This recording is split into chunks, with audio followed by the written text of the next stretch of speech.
بيبدأ المسلسل في دينيزلي سنة 2003 في رمضان مع الطفل ماهر اللي والده مدير الأمن محمد بيشتري له جزمة جديدة للعيد، ومعاه كمان مامته سوريا.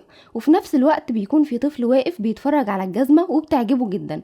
ولما محمد بيشوف الطفل ده بيقول لابنه ماهر ان هو يقدر يفرح الطفل ده ويديله الجزمة هدية، لان الطفل ده يتيم وبيشتغل عشان يصرف على اخواته.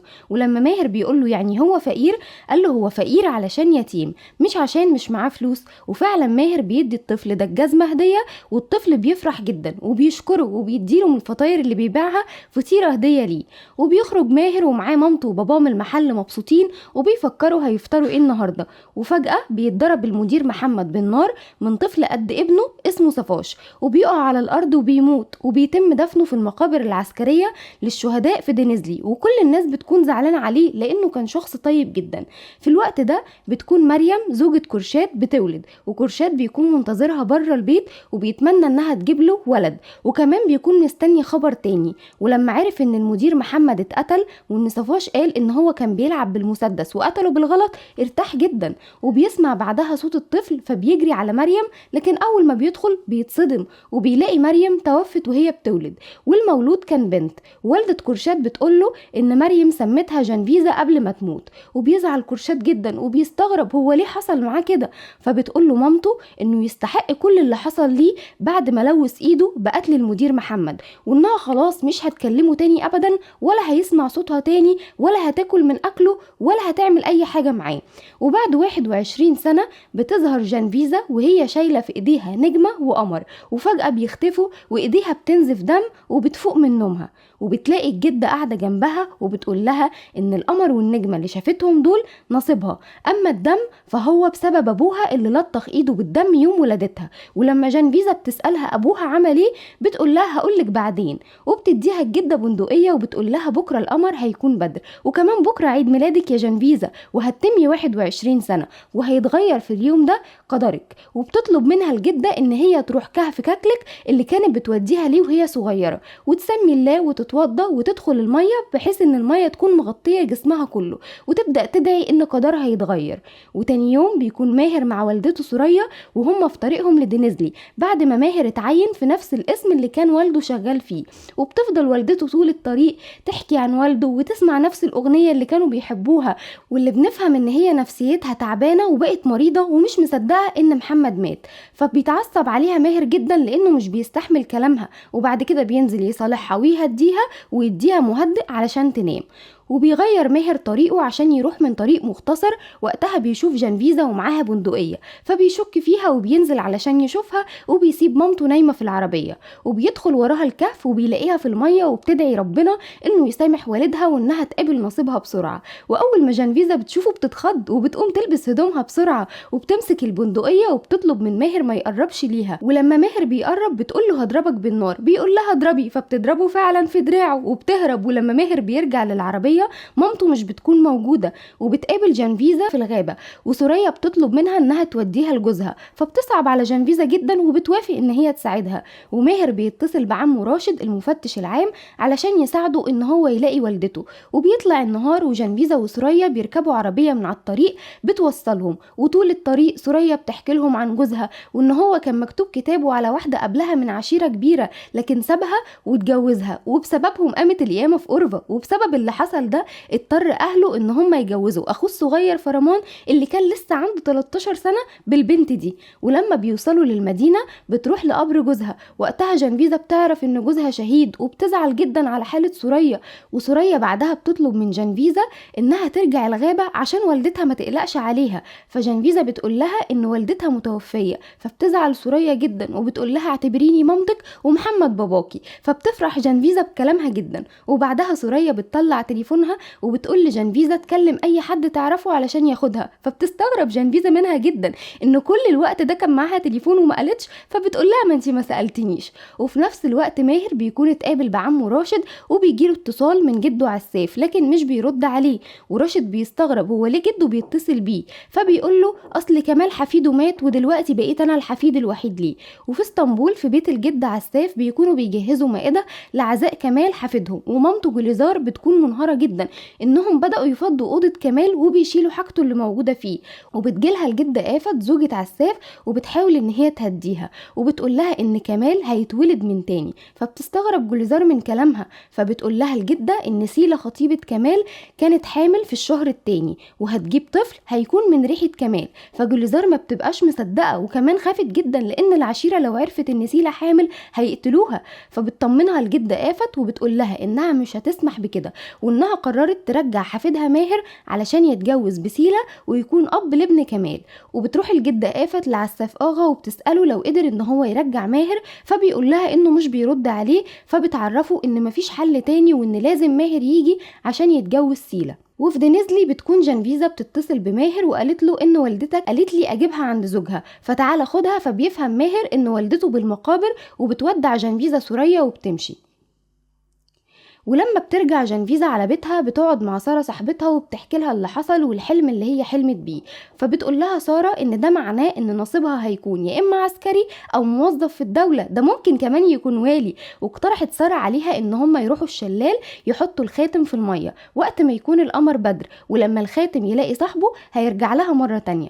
وبعدها بيقابل ماهر سوريا وبتحكي له عن البنت اللي شافتها في الغابة وانها شبه الحورية. فبيعرف ماهر انها نفس البنت اللي شافها وضربت عليه نار. وبياخد والدته ويرجعها البيت وبيروح مع راشد المستشفى علشان يعالج الجرح. وبيقول لراشد ان هو لازم يلاقي البنت اللي ضربته بالنار. ولما راشد بيقول له انها اكيد ضربتك من خوفها وان مش مستاهله يعني نقبض عليها، قال له لا انا مش هحبسها انا هتجوزها. وجنفيزة بالليل بتكون قاعده مع جدتها وبتحكي لها اللي حصل وعن سوريا. ولما الجده بتعرف ان جوز سوريا اسمه محمد وانه كمان كان مدير امن بتتصدم الجده وبتعرف ان عائله محمد رجعت عشان تاخد بطاره.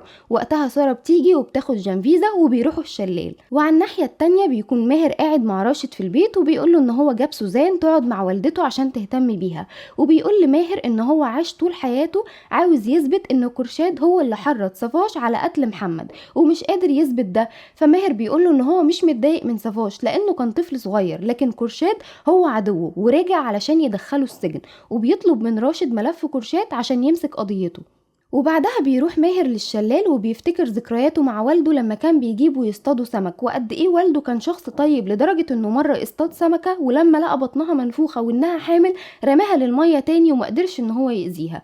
وفي نفس الوقت بتكون جنفيزة مع سارة في الشلال وبيخرجوا الخواتم وبيحطوها في شمعة وبيحطوها بالمية، واللي بتفضل شمعتها منورة بتكون هي اللي هتتجوز الاول. ولما بيحطوا الشمع بالمية شمعة سارة بتطفى على طول وبتفضل شمعة جنفيزة منورة وبيمشوا وراها لحد ما وصلت الشمعة الماهر.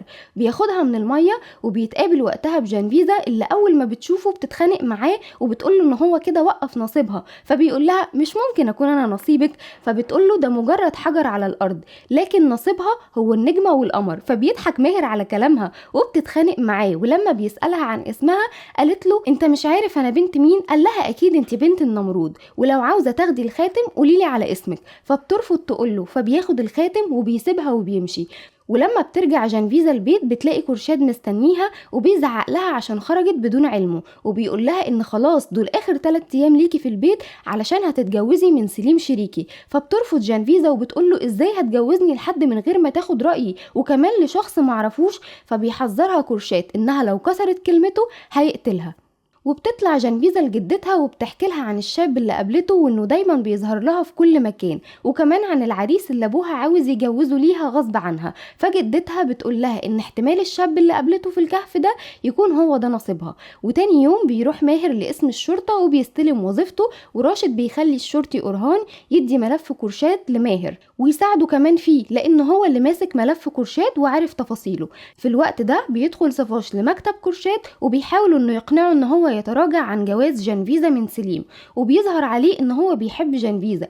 لكن كرشاد بيقوله ان البضاعة هتتنقل في المينا من خلال جهاز العروسة وانه هيعزم مدير الامن وكل قوات الشرطة في الفرح عشان يبعد الشك عنه. وبتدخل وقتها جنفيزة عليهم وهي معترضة على الفستان اللي بعته والدها علشان تلبسه وتخرج تقابل سليم. فكرشاد بيقول لها مش كنتي عايزة تتعرفي على العريس؟ اخرجي وتعرفي عليه ودي فرصة ليكي. وبالليل بيكون أورهان في المطعم مستني ماهر وبتجيله مكالمة مهمة من صفاش اللي بيطلب يساعده لان كرشاد هيضحي ببنته علشان شغله، وأورهان بيرفض يساعده وبيقول له انا بساعدكم في شغلكم لكن ماليش دعوة بعلاقة حبك لبنت كرشاد. وقتها بيظهر ان ماهر كان سامع مكالمتهم، وبيعرف هنا ان أورهان هو جاسوس لكرشاد. ولما ماهر قعد مع أورهان بالمطعم قال له اكيد في جاسوس بينكم بينقل الاخبار لكرشاد، فبيقول له أورهان مستحيل، كلنا مخلصين. في نفس الوقت ده بتدخل جنفيزة المطعم وبتقابل سليم، وبتقول لسليم انها مش عايزة تتجوزه، وبتتفاجئ من رد فعل سليم اللي كان عنيف جدا معاها، وقال لها انا مش فارق معايا انتي موافقة ولا لا، وهتجوزك حتى لو انتي مش عايزة. ولما بيشوفهم ماهر وهما بيتكلموا بيعرف ان جنفيزة متضايقة، وجنفيزة طلبت تروح الحمام. قال لها سليم قوليلي لو سمحتي يا سيدي اروح الحمام عشان اوافق، وفعلا عملت كده وعينيها كانت مليانة بالدموع وحاسة بالذل. ولما بتدخل الحمام بتقرر انها اول ما ترجع هتحكي لوالدها اللي حصل، واكيد ابوها مش هيوافق يجوزها بواحد مختل عقلي كده. ولما بتخرج جنفيزة بتتفاجئ بماهر اللي بياخدها ويهربها من المطعم قبل ما يشوفهم سليم، لكن سليم بيشوفهم على اخر لحظة وبيعرف ان في حد في حياة جنفيزة. وفي الطريق بتفضل جنفيزة تتخانق مع ماهر عشان بيظهر قدامها كل شوية، وبيسيبها ماهر في نص الطريق، وبعدين بيرجع ياخدها تاني ويوصلها للبيت، وبيكتب رقم تليفونه على ايديها وبيقول لها لو احتجتيني اي وقت كلميني، وبيقول لها ان هو كمان هيتجوزها وانه هيعرف اسمها في اليوم اللي هتقول له فيه انها موافقه تتجوزه. فجنفيزة بتقول له ان اليوم ده مش هيجي لان خلاص انا هتجوز قريب، وبيظهر انها نزلت في مكان تاني غير بيتها عشان ماهر ما يعرفش مكانها. وبيكون وقتها سليم مع كرشاد وهو متضايق لان جنفيزة هربت منه، واللي اول ما بتوصل على البيت ابوها بيضربها بالقلم وبيقول لها ان بكره خلاص هيكون فرحها على سليم. وبتدخل جنفيزة البيت وبتكون حزينه جدا، وبتقعد تفكر في ماهر وبتقول محدش هيقدر ينقذني. في نفس الوقت ماهر بيتصل بصاحبه علشان يراقب تليفون أورهان ويعرف كل تحركاته. وفجأة بتدخل الجدة أوضة كرشاد وبتكلمه لأول مرة بعد 21 سنة، وبتطلب منه ان هو يوقف الجوازة. وكرشاد مش بيكون مصدق انه سمع صوت مامته مرة تانية بعد كل السنين دي، لكن بيقول لها ان هو مجبور وان لازم الجوازة دي تتم. وتاني يوم ماهر بيروح لراشد القسم وبيحكي له عن اللي سمعه عن مكالمة أورهان لصفاش وان هو جاسوس لكرشاد، فبيقول له راشد انهم معزومين على فرح بنت كرشاد وانه خلاص هيقابل قاتل ابوه. فماهر بيقول له انه مستني اللحظة دي من زمان عشان يوفي بوعده لابوه. وفي بيت كرشاد بتكون تجهيزات الفرح، وجنفيزة بتلبس الفستان وهي منهارة، وبتدخل عليها مويش والدة صفاش وبتقول لها ان المفتش العام هيحضر الفرح. ولما بتبص جنفيزة من الشباك هي وسارة بتتفاجئ ان الشاب اللي دايما بيظهر ليها موجود مع قوات الشرطة. وبتخلص الحلقة. يا ترى ايه اللي هيحصل مع ماهر وجنفيزة الحلقات الجاية؟ ولما يعرف ان هي بنت قاتل ابوه هيحبها ولا هيبعد عنها؟ هنعرف كل ده في الحلقات الجاية. ما تنسوش تعملوا اشتراك في القناة وكمان تفعلوا زرار الجرس عشان يوصل لكم كل جديد، ولايك للفيديو وشير لو عجبكم، واكتبوا لنا في الكومنتات ايه المسلسلات اللي انتوا حابين ان احنا نلخصها.